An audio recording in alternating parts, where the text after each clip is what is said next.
All right. So we'll begin from this question here, and the question says simplify this thing here which we've been given, giving your answer in the form this, which is p plus q root of 11, where p and q are rational numbers. So now, how are we going to do that? So in order to do that, uh, we must just rationalize the denominator, and then we simplify in order to find it in that form. So it's been written 1 minus 2 root of 11 over root of 11 minus 1. So in order to rationalize this, we must multiply the denominator and the numerator by the conjugate of the denominator. So the conjugate of this root 11 minus 1, this will just be uh, root of 11, then the sign there changes from minus to plus, plus 1, and there we have root of 11 plus 1, like this. From here we just then multiply. So 1 multiplies with root of 11, we have root of 11 there. Then 1 multiplied by 1 is just going to be 1. Then negative 2 root of 11 multiplying with root of 11, we have negative 2. Then this root of the root and the root there will multiply and will cancel out, and will just remain with 11. Then we have negative 2 root of 11 multiplied by 1 will just be negative 2 root of 11. Then divided by, so here you can just say root of 11, then square there, minus 1 squared, like that. So this is what is going to be down here. So you can do the same way where we've been multiplying. You find out that the two, there'll be two that will cancel out, and you just remain with something like this. So from here you just now work out this and simplify. So you have that uh, root of so here we have root of 11 and negative 2 root of 11. These are common verses, so we can add. So when I add that, I just get negative root of 11. So I get negative root of 11.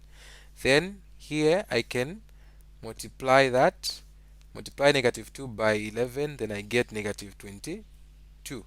Then negative 22, then this divides by, when I square this, root of 11 squared, this is just going to, the square will cancel with that, then I just remain with 11, then minus 1 squared is just 1, and this will be equal to, here 1 minus 22, I get negative 21. Okay, somebody to mute there. Okay, somebody has their mic on, kindly mute. Okay, so what we have from here,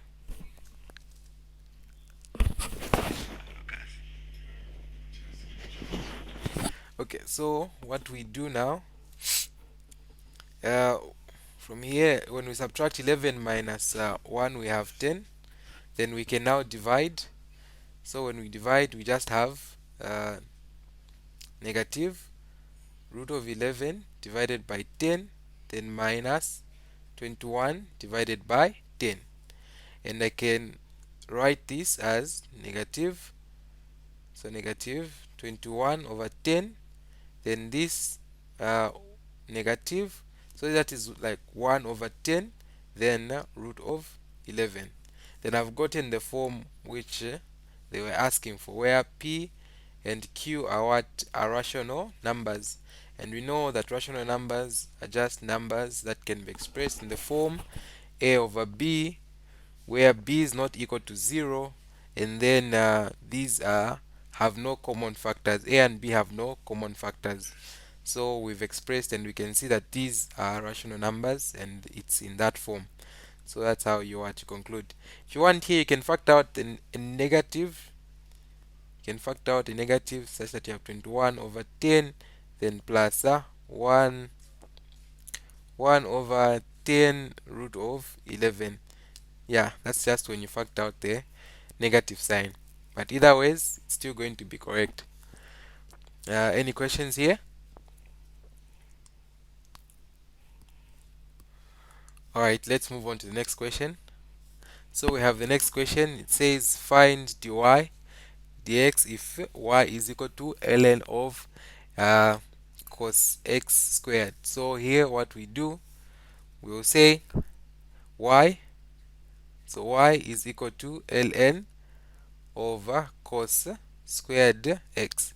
So I can write this to say ln is equal to cos x squared. So as I know that this squared is just the same when I write this, and this is just the same.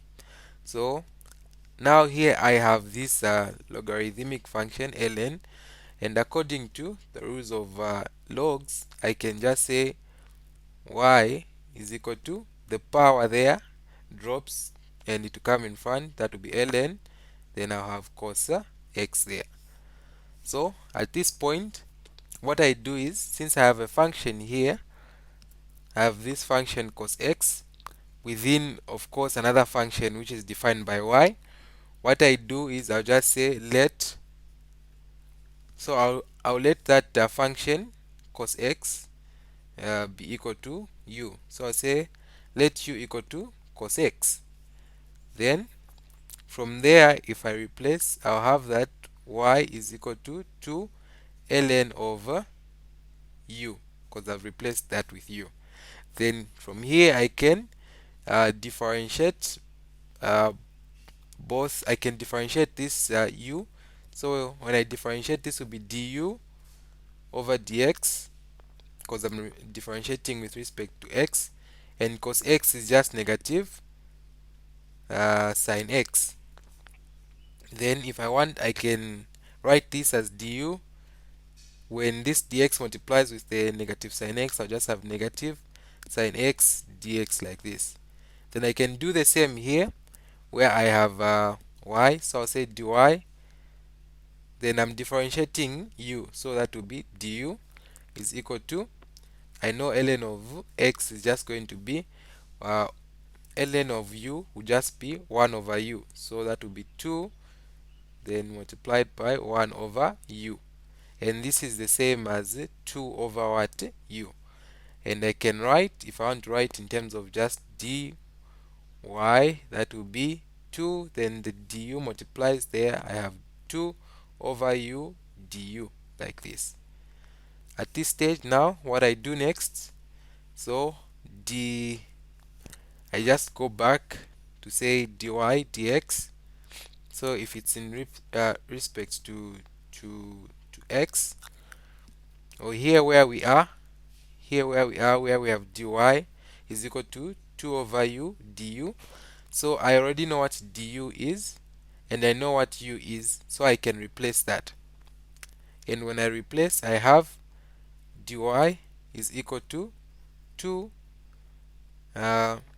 my u. What is my u? So my u is just cos x. Then I have my du is here negative sine x dx. So this then just gives me du is equal to, that will be negative 2 sine x over cos x, then dx. So I can even multiply. I can let me erase this top part. So I can then divide my dx both sides, then I'll just have dy over dx is equal to, I'll have negative 2 sine x over cos x.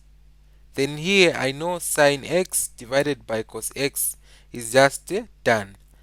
It's just tan. So this will be equal to negative 2 tan x. So that's how you differentiate that question there. This is your answer. So are there any questions here? Alright, so let's move on to the next question. So the next question is given by z is equal to negative 1 plus I. Then they are saying find the value of modulus z bar minus I minus 3, then that is squared there. So how do we find this? So now z, if we have z like this, z bar is the conjugate of z, meaning where there's a positive sign here, the conjugate will have a negative sign. So we just say z bar is going to be equal to negative 1 minus I. And what we do, we replace that there. We have root, we have modulus, negative 1 minus I, then we have minus I minus 3, then that is squared. So from here, what we do next, we can group. So you can add negative 1 and negative 3. So when you add negative 1 and negative 3, you get negative 4. Then here negative I, you get negative 2I, like that. Now from this stage, you must remember that according to the laws of complex numbers in a modulus, you have that AB, yeah, you have that A plus I, B. When you have a complex number like this, it can be defined as A squared plus B squared, like this. So now if it's written like this, meaning we have here our A and we have our B. So we can just say this is going to be equal to root, like that. Then I have that I'm squaring 4, then plus negative 2 squared. And here, okay, I forgot a squared there. So there's a square outside, so you square that as well. This is just going to be equal to, so when I square 4, negative 4, I'll get what? Positive 16. And when I square 2 there, I'll get positive 4.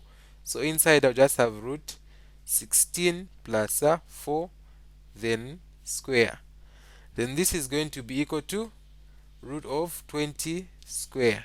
So that square and that there and the 2 will go, and I just remain that the value that I have is equal to 20. So that's how I find my value there. Alright, any questions here? Okay, so we go on to the next question. So we have our next question like this, and the question says express 5 over I plus 2 over 3 over I to the power 3 minus 20 I to the power 18 in the form a plus ib, where a and b are a member of real numbers. So what do I do here? I must remember that I is equal to root of negative 1. So I squared is equal to negative 1. And so that's where I start from. Say 5I. So 2 over, here I can say I, then multiplied by what? I squared. So these have the same base. When you add the powers there, you just get I to the I cubed, which is just what we have here. Then minus 20. There I can factor out. I can say I squared, like that. Then here I can have a 9, such that when I multiply 2 by 9, I get the 18, which is there down. Okay, from here what do? I'll say 5 over I is equal to, so I have plus 2. So this I squared is negative 1. So I'll have negative 1 multiplied by the I, and I'll just get negative I down there. Then minus, this is 20. Then this is I, negative I to the power 9. So negative I to the power 9, since this is an odd power, this will just give us negative 1. The negative sign will still be there because the power is what? Is odd. Then we have 5 over I. So this negative, we can write it here, divide. Then we say I, like that. Then here we have negative 1. Negative 1 divided by that negative, we'll have positive 20 here. So from here they have the same base, so I can just subtract and keep the base. Then I'll have 3 over I, then plus 20. From here I can make this into a single fraction. When I make that into a single fraction, the common denominator is I. Then I have that 3, then that is going to be 20i. From here I want to get into this form which I've been taught. So what I do is I just rationalize the denominator, and how I rationalize the denominator is I'll multiply by the conjugate of I, which is just going to be negative I, even here over negative I.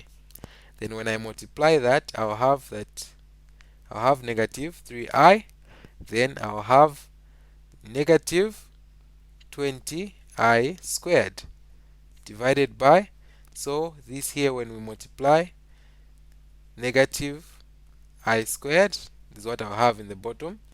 Then I'll have 3i negative 20, where there's I squared, that will be negative.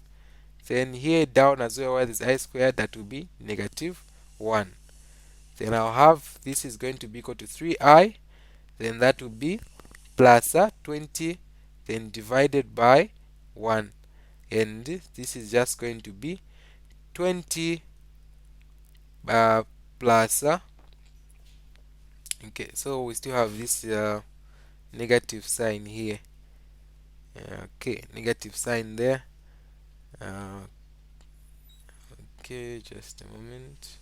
Yeah, so there's a negative here and negative there, so negative 3 there, and then this we will write in this form negative, and yeah, this will be our answer, 20 minus 3i. So we've expressed in that form a plus ib, where a and b are just real numbers. There are any questions on this? Alright, so let's go on to the next question. So the next question. Somebody say that you're too fast. They typed a message. I don't know if you saw it. Oh, okay, I didn't see that. Okay. Sorry, let me slow down then. But is it clear here?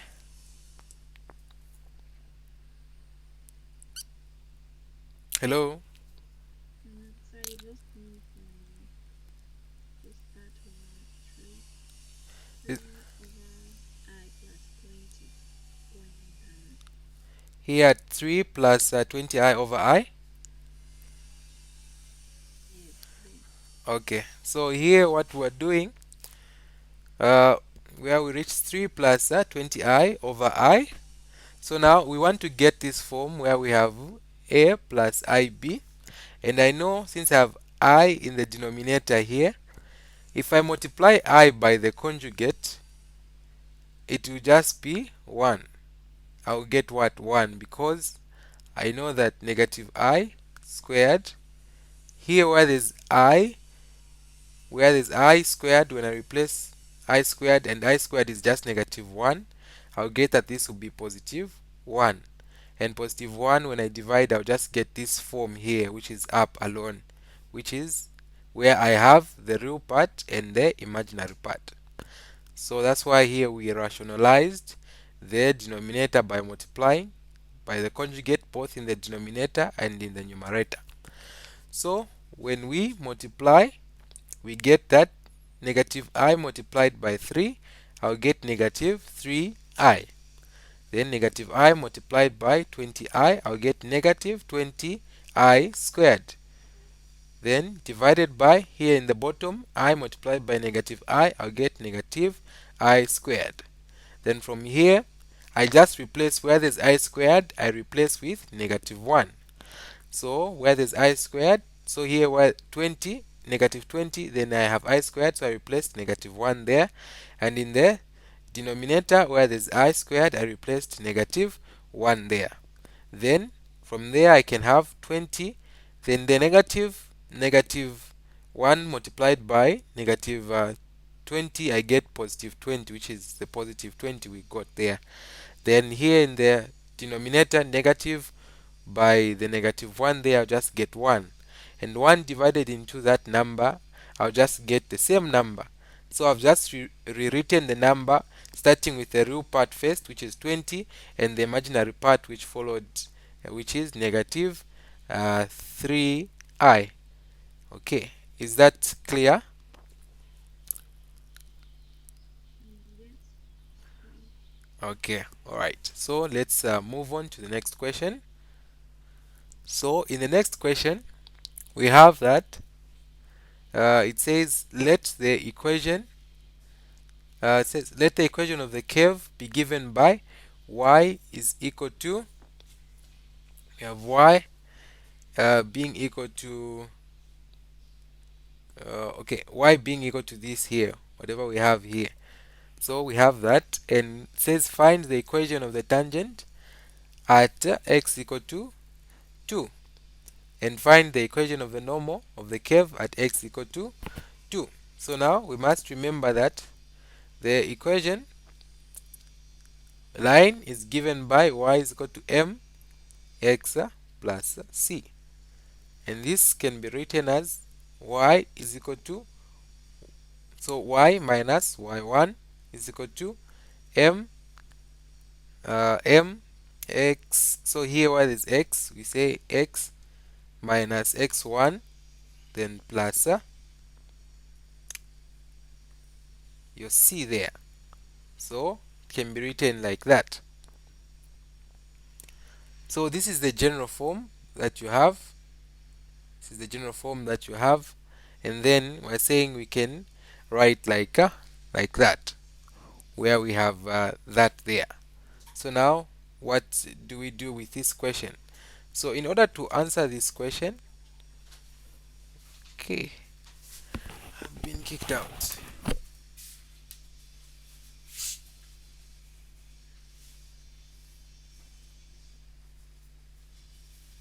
Oh, Limbago Airtel, Zamte Performer.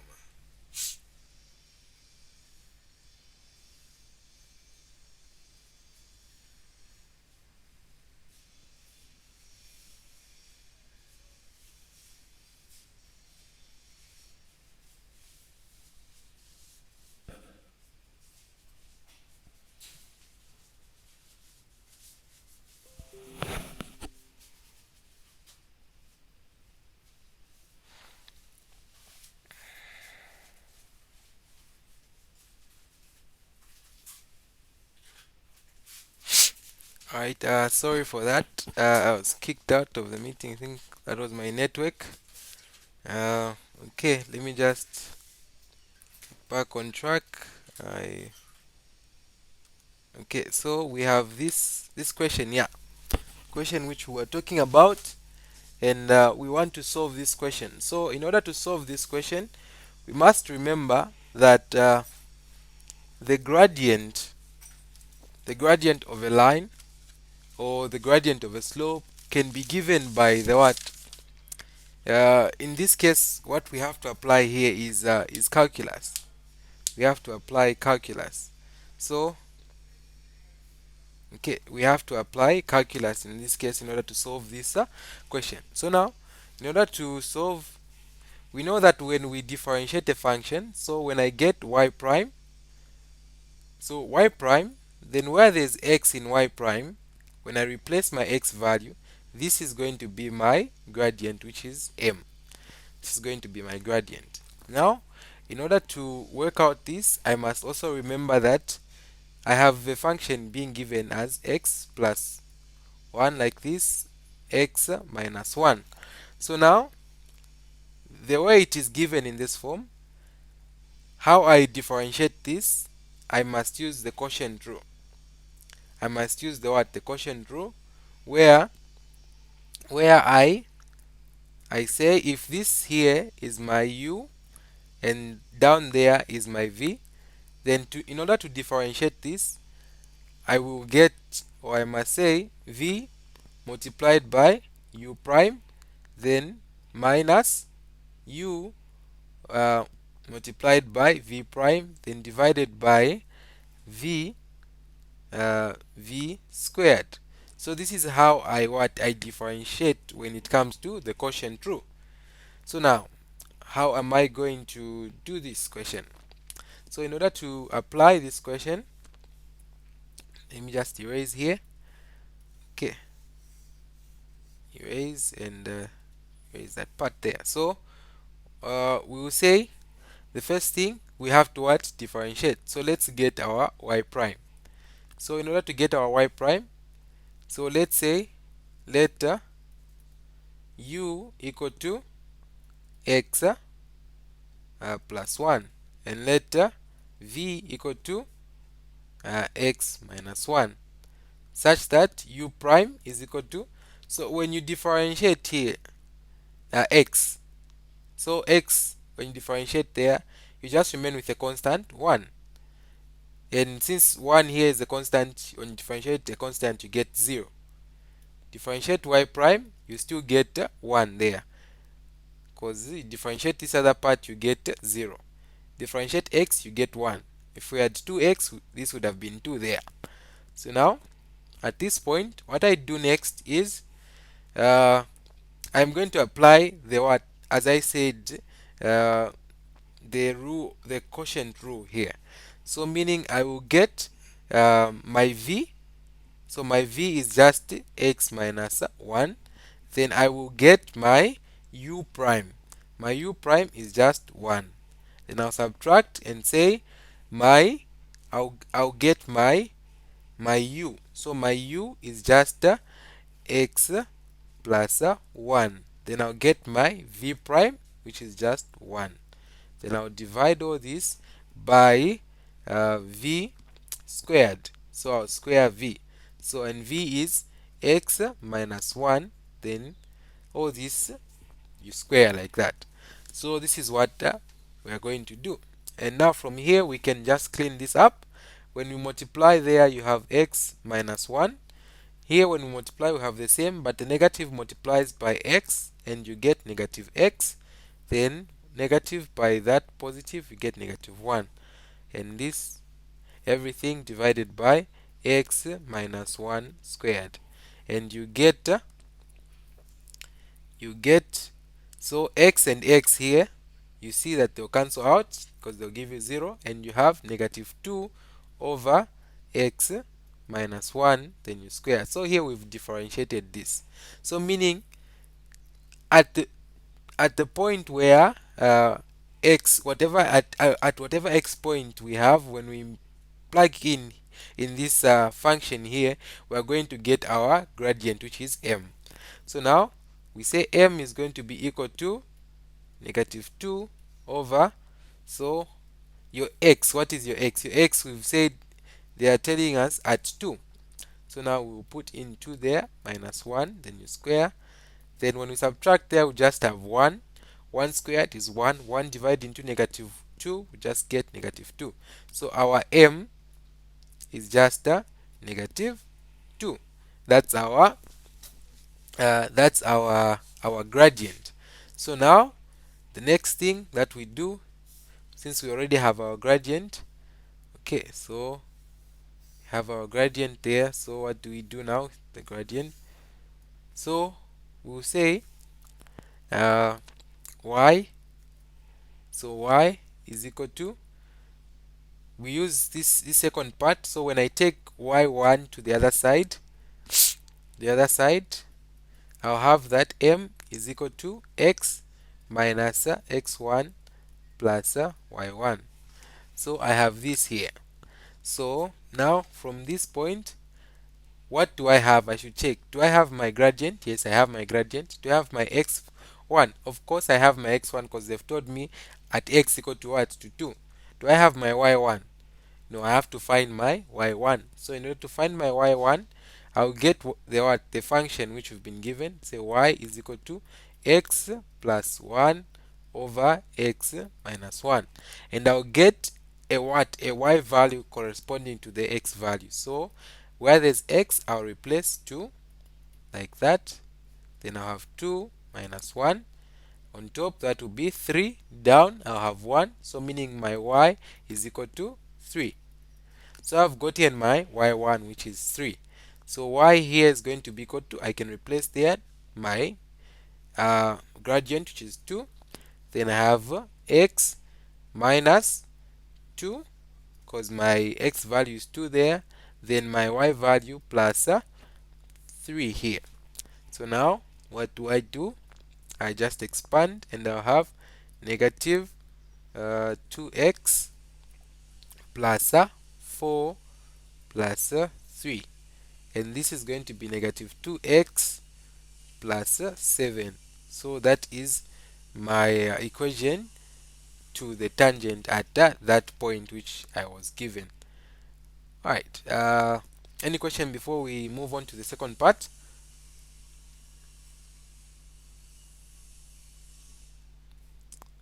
Okay, so there's no question. We will say now the next part. How do we do the next part? So next part is easy.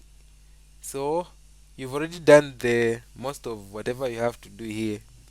So in order to do the second part, what you just say is, so the gradient, when you're talking of the equation to the tangent, so if I have a curve, so the curve, then the tangent is just that line which will touch at what? At that point, one point there.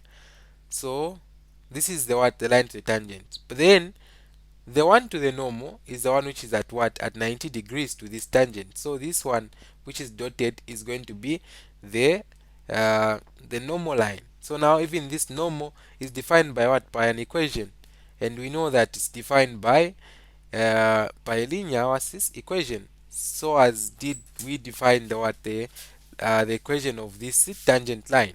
So now here the equation of the normal, or the gradient of the normal, is what is going to change, and that gradient is given by, so that will be the same way we said 1 over f prime. So it's f prime of what? Of x negative. I mean, this is what is going to be your normal, or in other words, it's negative 1 over m.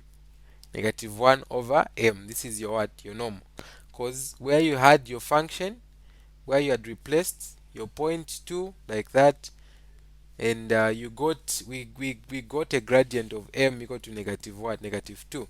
So this here is our f prime of x is this point, that is at the point x equal to what? To 2. So to get the normal, meaning here we just replace that, we have negative 1 over negative 2, and this will give us 1 over 2. So 1 over 2 is the what? Is the gradient to our normal. So that's the gradient to our normal. Now we get our half and just replace. So you do the same thing that we did. So we can see that it's at the same point. The point is not changing. It's at x equal to what? To 2. So if it's at x equal to 2, meaning it's not changing, like the other points are not changing. You have x, that will be minus 2, and when you replace that, you still have 3 there, because the point is still x equal to what? 2. And you have y is going to be equal to half x, then that will be negative 1, then here we have 3, and that is y is going to be equal to negative 2x, then plus 2, like that. So I can leave it here. If I want, I can multiply 2 throughout. It's just going to be the same. So leaving it here is going to be a good step. So here is for the normal and the other one is for the tangent. So you've answered 1 and 2. Do I have any questions here?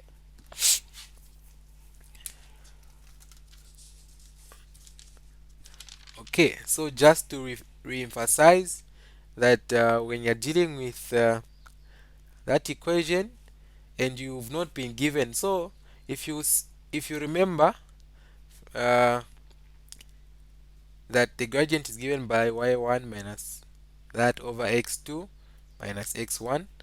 So now we've not been given points like x1, x2, all these points we don't have.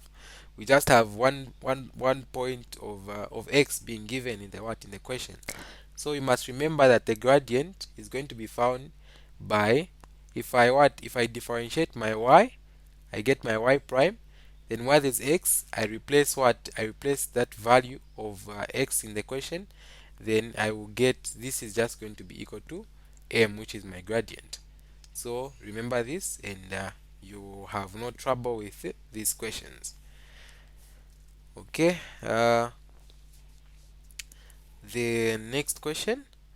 So this is our next question, and it's going to be the last for this lesson. So now we have that they're telling us we have f of x equal to negative x squared plus x plus 2x plus 1.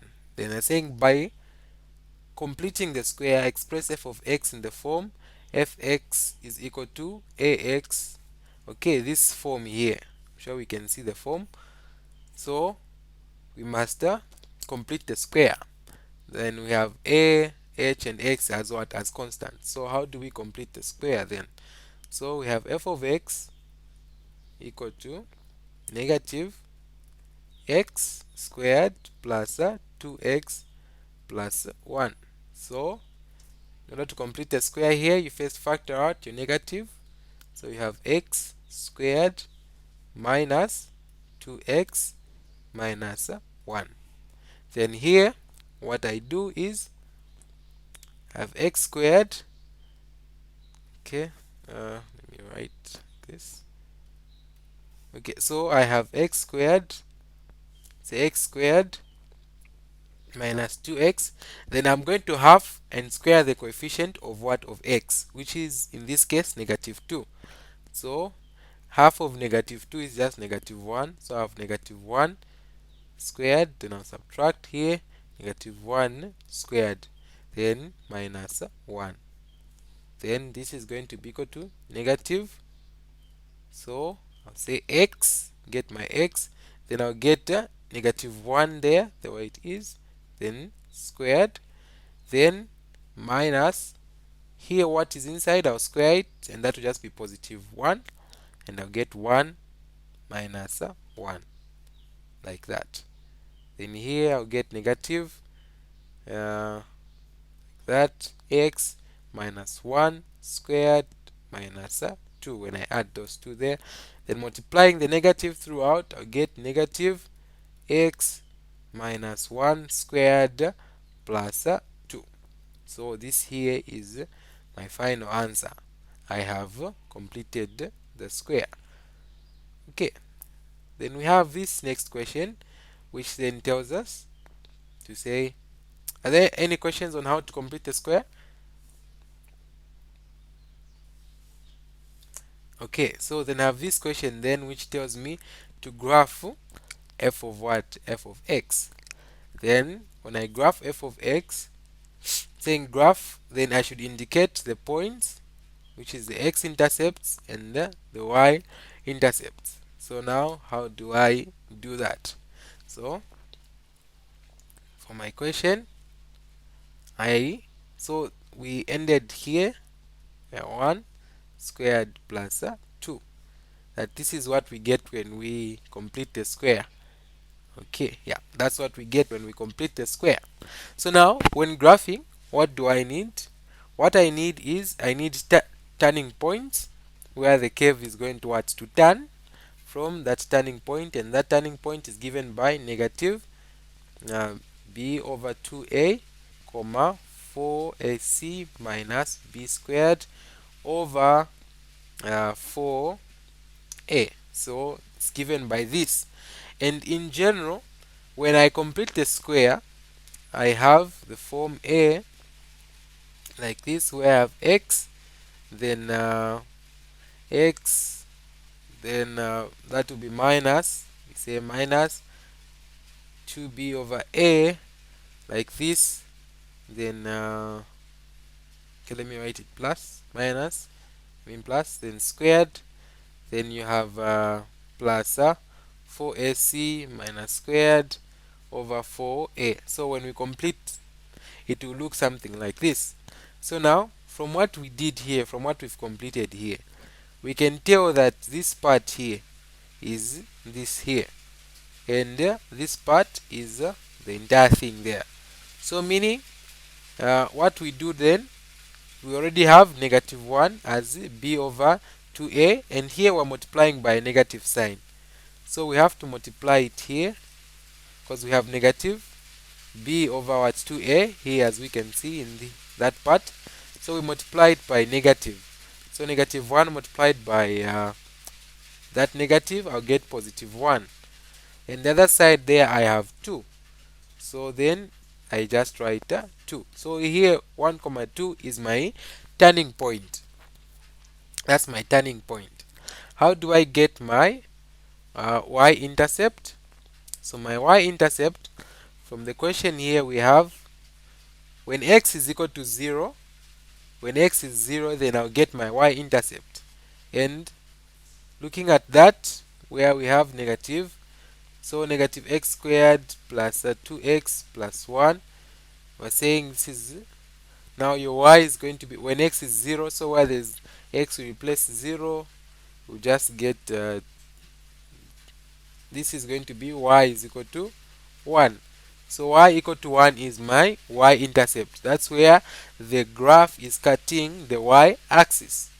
Then how do I get my x-intercepts? To get my x-intercepts, I'll say what I found here, like that. Then plus 2, I equate this to 0. Then I solve for what? For x. And when I solve for x, I'll have x minus half, like this, is equal to negative 2. I can divide negative both sides, and I'll just get x minus 1 squared is equal to positive 2. Then I'll have that when I find the root here, and the other side, it will be x minus 1. X minus 1 is equal to plus minus root of 2. Then from there I can move my what? My 1 and it will, my negative 1, and to be positive 1 plus minus root of 2.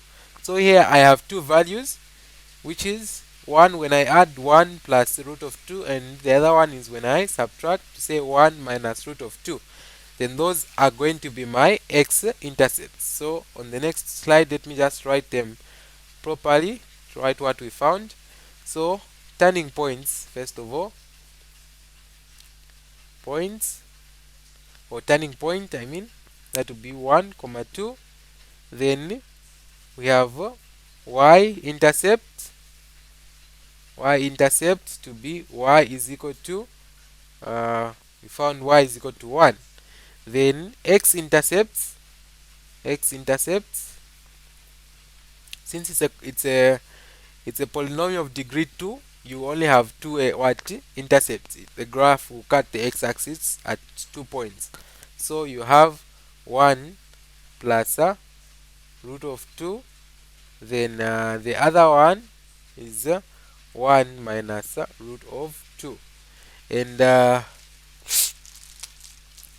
if you were to put this into a calculator, or just to see an approximate of what number you're talking of, you have that this here is like 2.4 something. Yeah, 2.4 something. Then the other one is like 1. The other one is like negative. This one is negative 0.4 something. So these are just to show you that, okay, this is at the positive, this one is at the negative side. So we have those points. Now let's graph. So to graph those, okay, we draw our y, and we draw our what? Our x. So from what we've been given, the quadratic equation started with a negative sign. So if it starts with a negative sign, so it started with a negative sign. So it's let me just go back a bit. It's negative x squared plus 2x. Okay, so negative x squared plus 2x plus 1.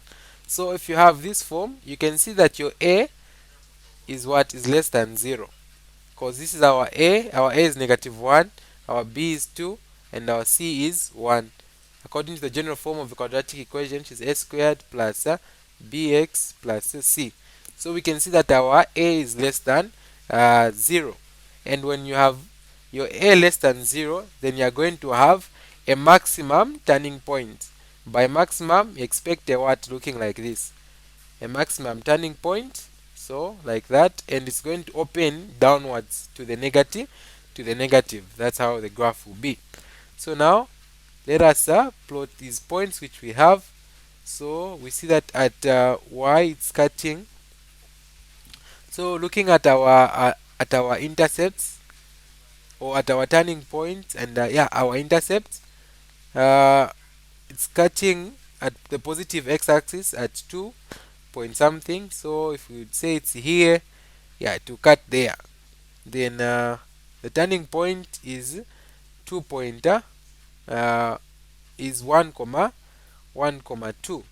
So let's say our one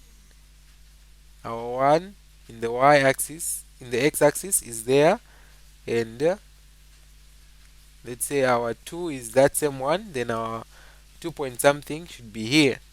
Then so we have that our turning point is 1 comma 2, and if 2, so 2 is, let's say 2 is somewhere there, and you have 1 to be there. So this is your turning point that you have here. This is where a graph is turning from. And then you have that it's cutting the y at 1. So there it's going to be 1, and going there is going to be that this here 1 minus root of 2, which is just negative 0.4. Then it has to pass through this point here like that. So you then label these points. So here's a different color as well to label. So we have, okay, so at this point, in fact, where the turning point is, if you have a line passing through, this is called the line of what? Of symmetry. And this line of symmetry is given by x is equal to negative b over 2a. And in this case, our negative b over 2a is just 1. So that is 1. So here where where the graph has cut at the positive x-axis is just 1 plus root of 2. Then this side is 1 minus root of 2. Then there, this is 1 where y has cut, and then we have our turning points to be 1 comma 2. And this, of course, this entire graph is given by y is equal to negative x squared plus 2x plus 1. Okay, so this is how you graph. So you can indicate that this is your y-axis and that is your x-axis. So this is how you graph this quadratic function. And this marks the end of this class.